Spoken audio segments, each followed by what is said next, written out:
Amen. Psalms 34. The question was asking me some time back about the different translations of the Bible. We was all brought up, especially in the Black Baptist Church, was brought up on King James, most of us. There's nothing wrong with King James. That was a modern translation in 1611. King James translation was the proper grammar of that day. It was during the time of Shakespearean writings and things of that nature. So the language was understood in 1611. But in 2016, people don't even like to read Shakespeare or the language, the Old English text. So if you have trouble understanding the King James translation, there's nothing wrong with the modern translation. Because prior to King James, that was 100 translations from Hebrew and Greek to Latin before it was translated to the English translation. So King James wasn't what Jesus wrote down. It was just a translation that we had.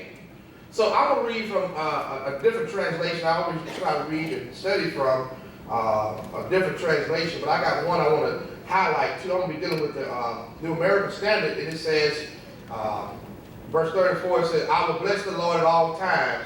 His praise shall continually be in my mouth. My soul will make her boast in the Lord. The humble will hear it and rejoice. Oh, magnify the Lord with me, and let us exalt his name together. I sought the Lord, and he answered me, and delivered me from my fears. They looked to him and were radiant, and their faces would never be ashamed. The poor man cried, and the Lord heard it. And the angel of the Lord encamped around those who feared him and rescued him. Verse 8 said, oh, taste and see that the Lord is good. How blessed is the man who takes refuge in him. But I looked at the Message Bible, and we're gonna preach a little bit, but the Message Bible, I left my Bible last year, and I was at a convention. I picked up a Message Bible. It said, I bless God every chance I get. I said, wow. It goes and says, I bless God every chance I get. My lungs expand with his praise. I live and breathe God. If things are going well, hear this and be happy. Join me in spreading the news. Together, let's get the word out. God met me more than halfway. He freed me from my anxious fears. Look at him, give him your warmest smile. Never hide your feelings from him. When I'm desperate, I call out, and God got me out of a tight spot.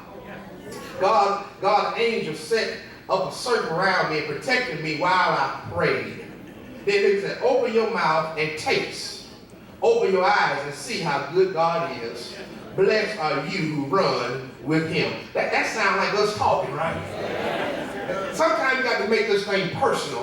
But I just want to talk for a few moments this morning as we look at a text that many in the first century, when you read the scripture during communion time, that we look at communion, the Catholic and the Eucharist or the Mass, they would read this scripture because they looked at literally as communion as taking on eating the Lord's body.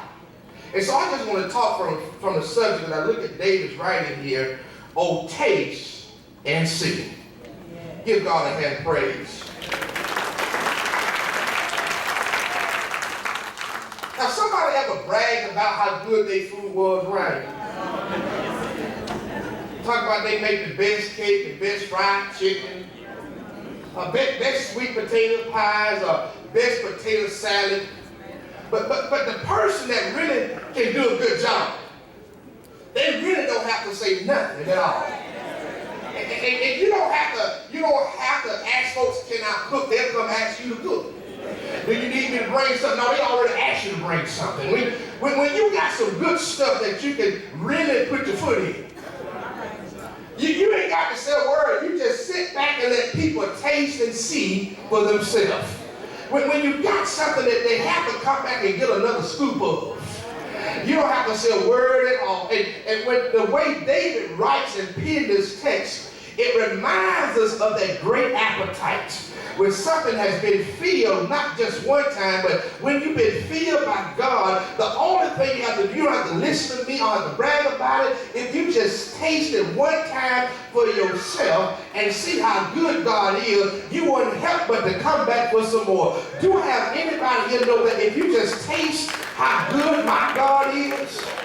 I don't have to convince you, I don't have to make you praise him, I don't have to tell you about it, I don't have to write a story, I don't have to take a picture, I don't have to put it on Facebook. But when God has brought you through some stuff, you can just say, you ain't got to listen to me, just taste it for yourself. Maybe I'm not convinced you by way of the meal plan, but let me help those that been through some storms and rain and God done brought you out. Oh, just taste it. See, anybody have had more bills and money and God kept their life? Anybody been down and out and didn't have nobody on your side and everybody walked away from you and God was still there? Do I have anybody that can say or just wave your hand, clap or shout or stand up and down and say, I know what you're talking about, because when I took hold of God, God took hold of me? Do I have anybody know that God is good all by himself? Only thing you got to do is just taste and see. You don't have to go to seminary, you don't have to quote the Bible front and back. If you just get a little bit of God.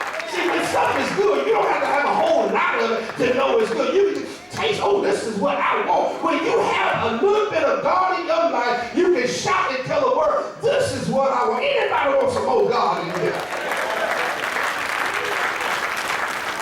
As we look at our text this morning, this text was penned by David.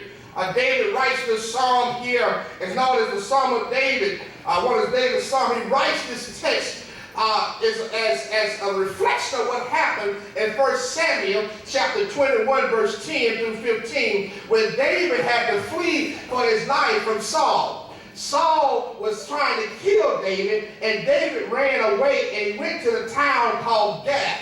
And when he got there, there was a king by the name of Achish, and Achish would have killed David because some of the men realized who David was, and they went to the king and said, isn't this David, the king of the land? And he began to, and David heard the people go to the king and told him, and David began to fear from his life. When you're running from trouble and you run into trouble, that's a bad place to be. And the king feared David, but David was by himself. And when you killing folks and you being bad boy and you by yourself, you don't want to talk a lot of noise. And so David was fleeing for his life. He had married Gath. So David was smart enough to play crazy. Anybody want to play crazy? To get yourself out some stuff. David played crazy, Sister Willis. He began to foam at the mouth and act like he was insane. And he began to scribble on the ground and stuff was coming out of his mouth. Instead of the king killing him, the king said, don't bring this madman to me. And he let David live. I'm going to tell you, sometimes you got to play crazy and God will take care of the rest. I had a pastor tell when I first started preaching, he said, listen, you pastor a Baptist church now, them deacons, they're the church, they rough on you, you sometimes got to play crazy. I said, what you mean, brother? They said, one time, they come to me for to have a meeting on me. I got my vitamins, and they thought it was medicine. I took all my vitamins. They wasn't nothing but Flintstone vitamins. I said, I got to take all these to the mouth of Flintstone vitamins. Started shaking. They said, well, we're going to leave you alone. He said, I've been there 20 years.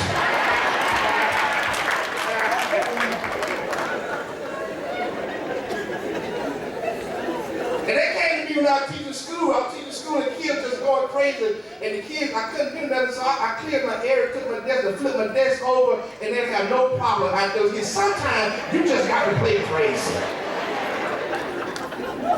And so David played crazy in front of King Achish there, and in the town of Gath. You know, Gath had giants. Because, you know, Goliath was from there, and there was other giants that they would see later on in Samuel that David and men killed. So David was outnumbered. And when you outnumbered, you got to sometimes go through stuff that you not only because you play crazy, but it's the time when you're outnumbered and you're up against force that's bigger than you, and God bring you out. You can say stuff like, I will bless the Lord at all times.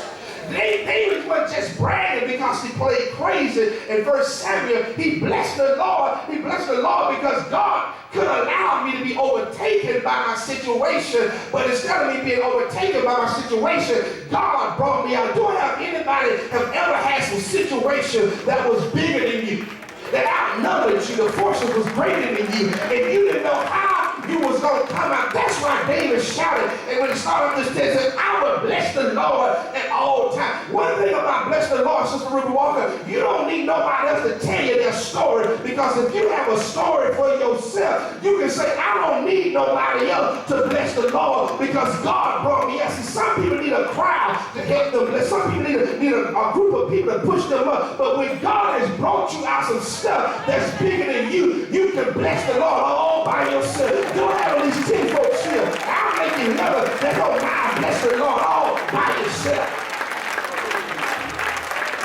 That's why David said, I would bless the Lord, because David realized what it was like to get. Don't you know how bad, how desperate David had to be? Listen, he was the king. And the king couldn't think of nothing else to do. He didn't have no soldiers, didn't have no troops. He was there by himself. And the only thing he could do real quick was to think, at least act like I'm crazy. Can you imagine? Have you ever, anybody, I mean, it's just me, I remember the Bible story, and I just think, what would it have to be like for the king that could speak people and speak the word and people do what he said to do? All of a sudden, he said, I'm about to lose my life. The only thing I do is act crazy. He act like a man. They said, I was a little boy, when dogs start foaming at the mouth, they said, don't get around that dog because that dog is mad. Dogs, different dogs now. I don't even see no mad dogs. They got laws to protect dogs. They don't have to play crazy. Now, they play crazy, they got laws that you go to jail long for killing a dog and you can't kill a black man. So they play crazy over there. They got the law changed. So David started allowing foam to come out of his mouth. Start scribbling in the dirt, and the king let him live. Don't you know how desperate he had to be to suck all his pride up? See, some of us get in a situation where your pride get in the way. You won't bow down, you won't humble yourself. Listen, David had to say, I may be king, but I want to live.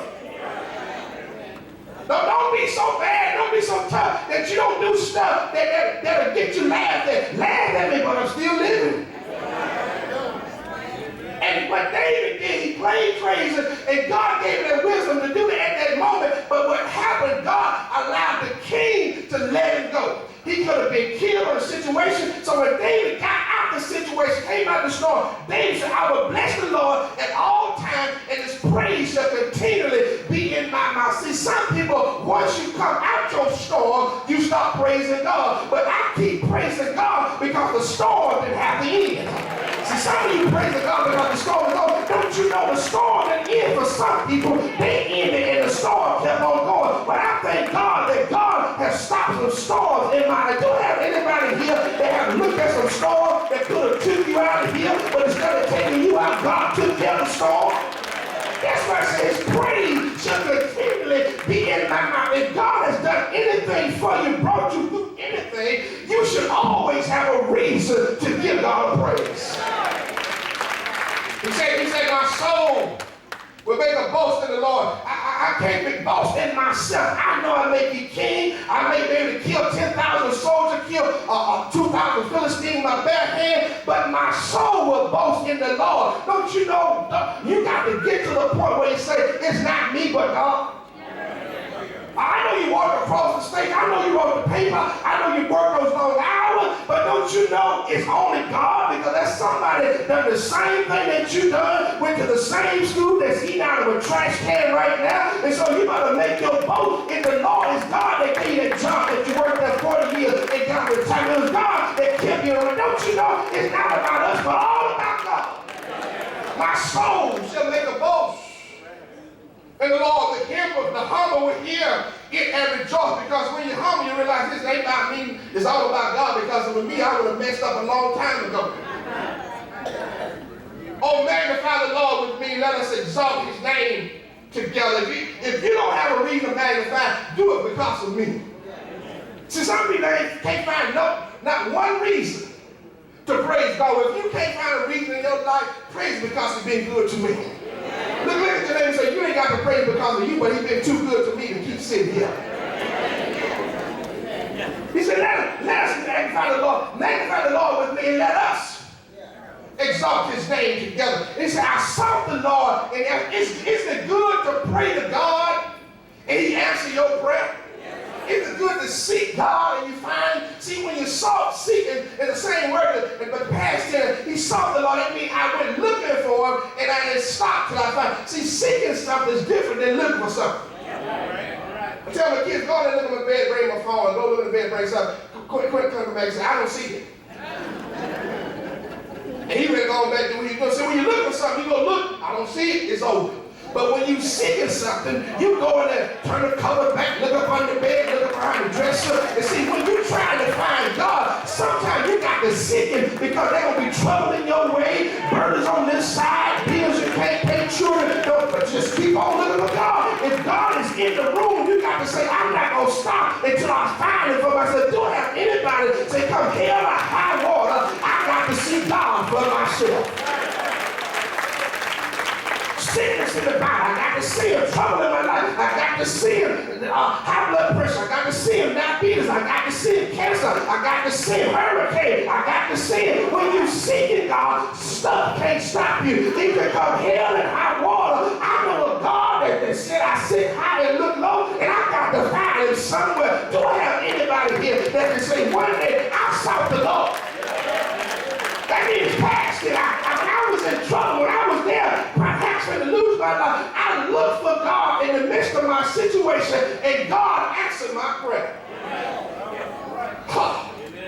And then I didn't hear me, Brother Adrian, he said, they delivered me from all my fear. Sometimes you can pray when you're scared. And sometimes being scared will make you pray. Anybody been scared that you had to pray yourself out of there?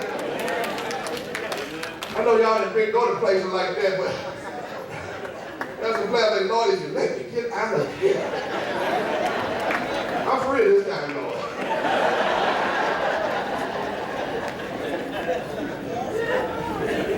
They look, y'all had that same prayer with me. It said they look to him with radiance, and their faces will never be ashamed. When God has blessed you, don't be ashamed to let people know that it's God. That was a time I was a quiet Christian, and a lot of times we start out, you can be quiet about it, but don't let people know it was God. Oh, I had this happen, I did this. No, it was God. But don't try to build it up because you can't build up what God has already built. But God, you got to let people know it was God that kept me. Yes, I got laid off, but I didn't miss a meal nor lose a pound. Matter of fact, I done gained weight. It had to be God. Then they said, this poor man cried and the Lord heard him. This paint a picture that I may be king, but I'm still a nobody. And believers got to understand God does not rank us by our status quo according to society. God ranks us by just trusting in him. You can be rich, you can be poor, but you still got the same God. Because you can be rich and have money, but you can't buy a good night's sleep. You can have money and you can buy steak, but you can't buy new teeth to eat them. But you know God is able.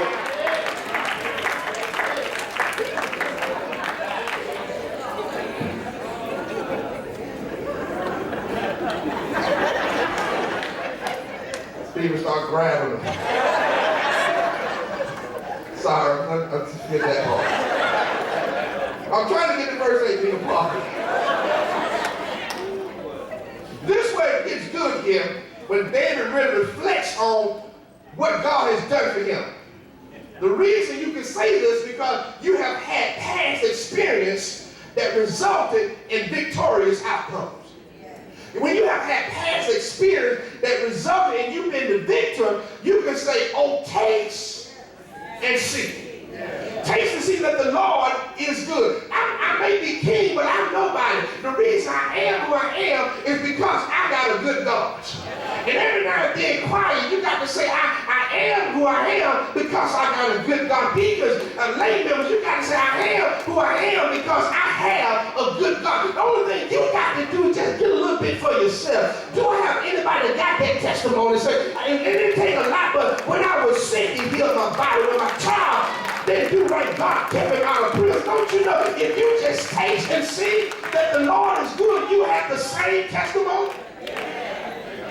Oh, we're going to have on you three things. First thing, in order for you to have this appetite and taste for yourself, first thing, you got to eat right. Look at your neighbor and say, you got to eat right. Now, some of y'all didn't look up because you jumped out the spirit, you're thinking about other stuff. I have worked out since I've been out of the military, and I realized that the one consistent thing with me losing weight, Deacon Parker, is not the amount of exercise that I do. I can work out 3 times a day or 1 time a day. If I don't eat right, things don't change. But there have been times in my life, Deacon Bradley, when I just ate right, things changed. And I want to serve you notice when it comes down to the spirit realm, Brother Hardwick, many people come to church a lot of time throughout the week, throughout the day, they have Bibles, but they're not eating right. So the routine, the intensifying routine does not change your body. What changes, make sure you eat the right stuff. And see, when you come to God's house, it's not just about coming, but make sure you indulge and eat what God has given you. The reason David knew about God is because he ate the right stuff. When he was in trouble, he didn't rely on his kingdom, but he relied on God. See, when you eat the right stuff, you know God will make a way out of no way because you done ate it. When you eat the right stuff, you're reminded because you ate it that weeping may endure for a night, but joy comes in the morning. See, when you eat the right stuff and trouble come in your life, you can say, I know I'm going to be all right, because when things were going bad, going good in my life, God told me he'll never leave me, nor will he forsake me. What are you saying? The more I read God's word and apply it to my life, situations cannot get me off course, because when God is in my life and I have eaten him all my life, week to week, I know when trouble comes, it's just a matter of time that God is going to turn some stuff around. Do I have anybody here that can say, I know you're right, because when I was down and out, I was reminded of God's word. His word told me it's going to be all right. God's word will keep you. But you got to eat the right stuff. Don't come to church all your life and don't just be a hearer. At some point, you got to be a doer. Don't just hear about loving folks, start doing it. Don't just hear about forgiving, do it. Don't just hear about acting right, act right. At some point, when you eat the right stuff, you become what you eat. I can look at guys and you know, people that work out. Like I said, they're on a workout regimen. They're not going to eat, you know, just eat a red velvet cake. I go to the gym, you know, I put a tank top on. My tank top don't fit like they tank top. I have the gloves on, you know. I can look at them and say, evidently they eat something different than I eat. And so to come down to the spirit, the reason some of you can hold your head up when trials come and others can't is because they may be in the building, but they're not eating the right stuff. Because I'm in Planet Fitness, don't mean I got the same appetite that everybody else has. See, that's why some people can smile on Monday and cry on Tuesday, but when you got God in your life and you have ate and have eaten the right stuff, trouble can come in your life, you can still hold your head and say, God, I thank you. Situations get bad in your life and the doctor gives you a bad report and say, God, I thank you. Because when you eat the right stuff, you realize God is still in control. People that don't have hope, they don't have hope because they don't know what you know. People that give up, they give up because they don't understand what you understand. And as believers, it's just a matter of time that the storm will have to pass. Storms are not designed, I told you before, they're not to kill you, but storms are designed to make you better. And if you're not ashamed to tell somebody, there's about 20 y'all in here will say, there were some storms in my life that made me get closer to God. And I am who I am because of the storm that I've had in my life. Do I have anybody to say the storm blessed me? The storm opened doors for me. The storm made me pray. There was some folk that were storming people, made me pray.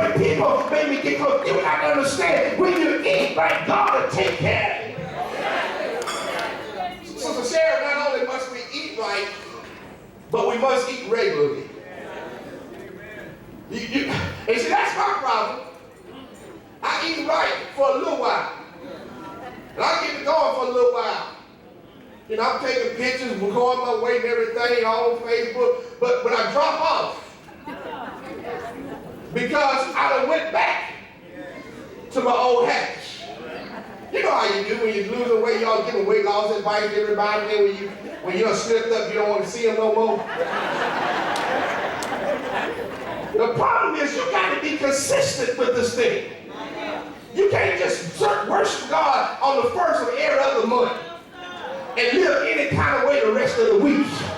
See, if you're going to eat God's word, you got to eat it regularly. That's how you get a change in your body, get a change in your figure, because you don't just eat it one time. See, going to the gym is good. And see, some of you go to the gym one time, get a sweat, and say, oh, I'm there. You start picking out the clothes you're going to buy, and you're going to start in 20 months, in 2 months, I'll be down 10 pounds, and in 3 more months, I'll be down 10 more pounds. And you forgot the problem is you got to keep on doing it.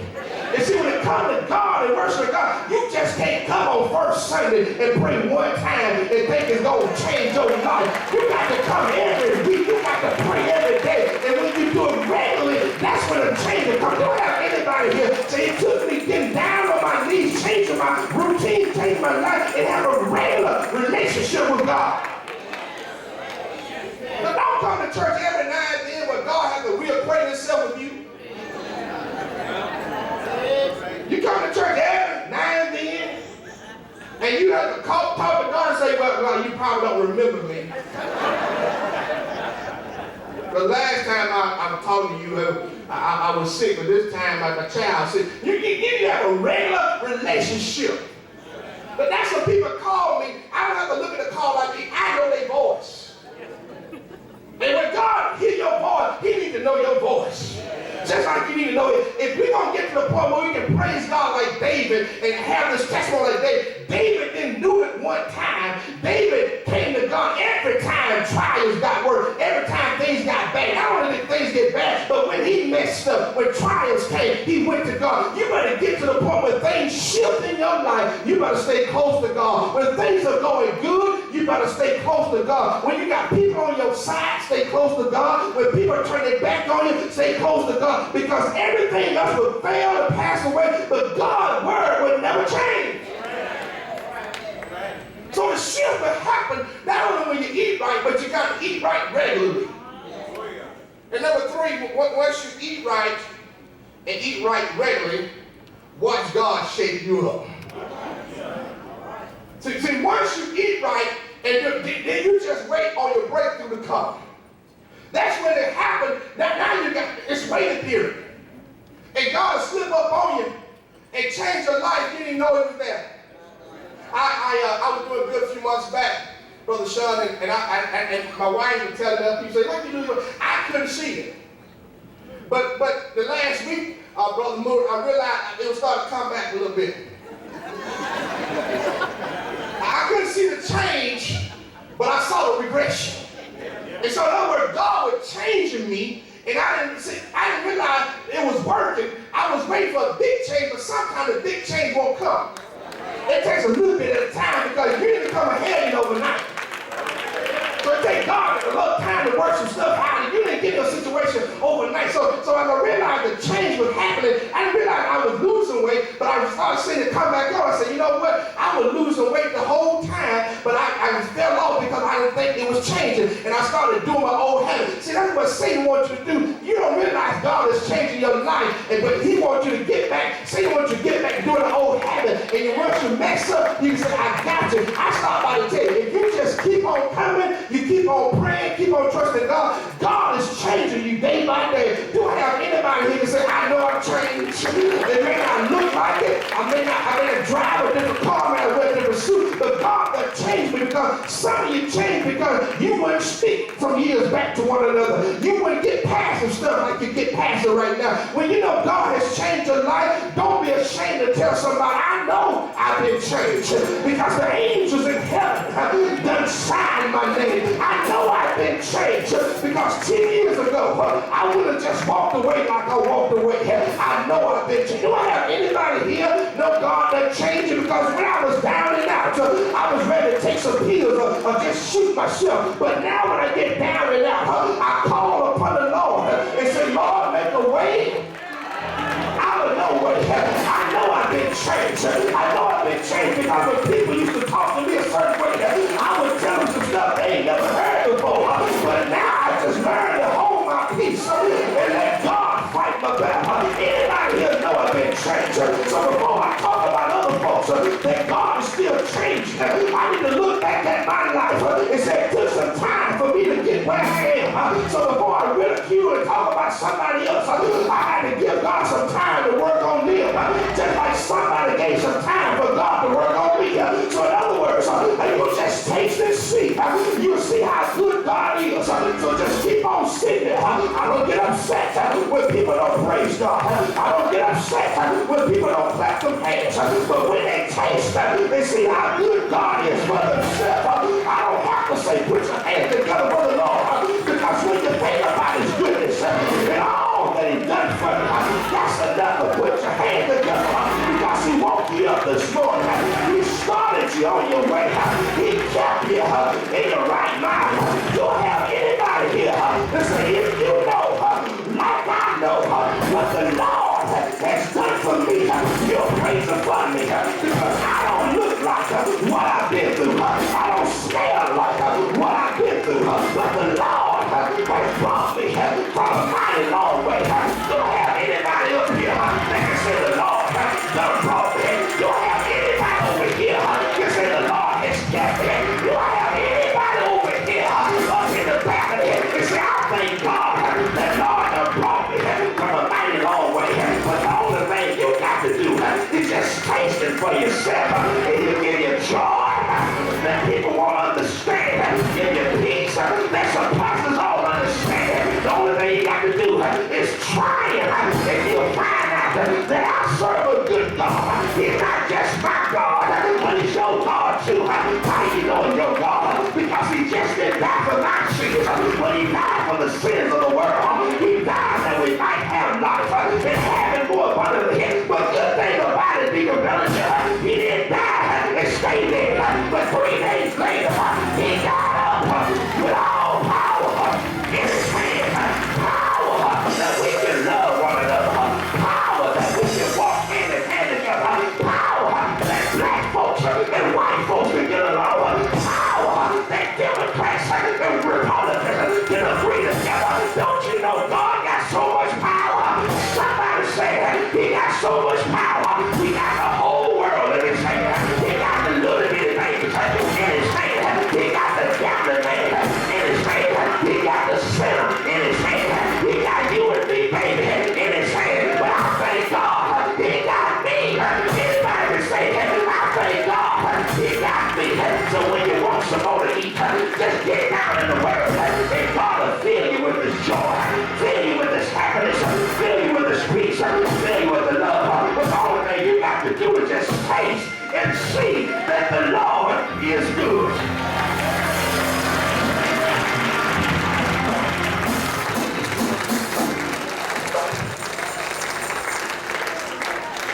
This was a testimony for David. That's why David wrote his songs. A lot of his songs was written out of situation.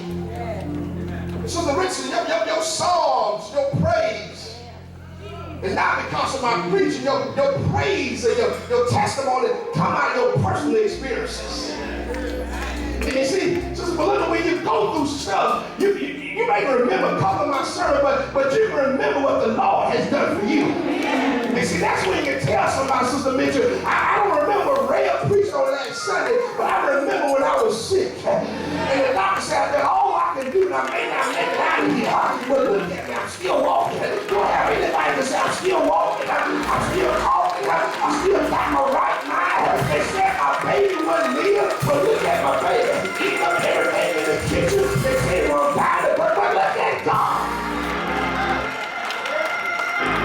Just taste and see. When the world counts you out, God will bring you right back in. When people set you up for a fall, Sister Bellinger, God will put you on a solid foundation. I'm so glad, Sister Smith, that I'm not in the hands of the world, but I'm in the hands of God. And so if they did years back, 1,000 years ago, before they had the Lord's Supper, I just want to make sure that you know God for yourself. So as we stand all over the building, before we take the Lord's Supper, and you say, I know I've been changed. I want to make sure everybody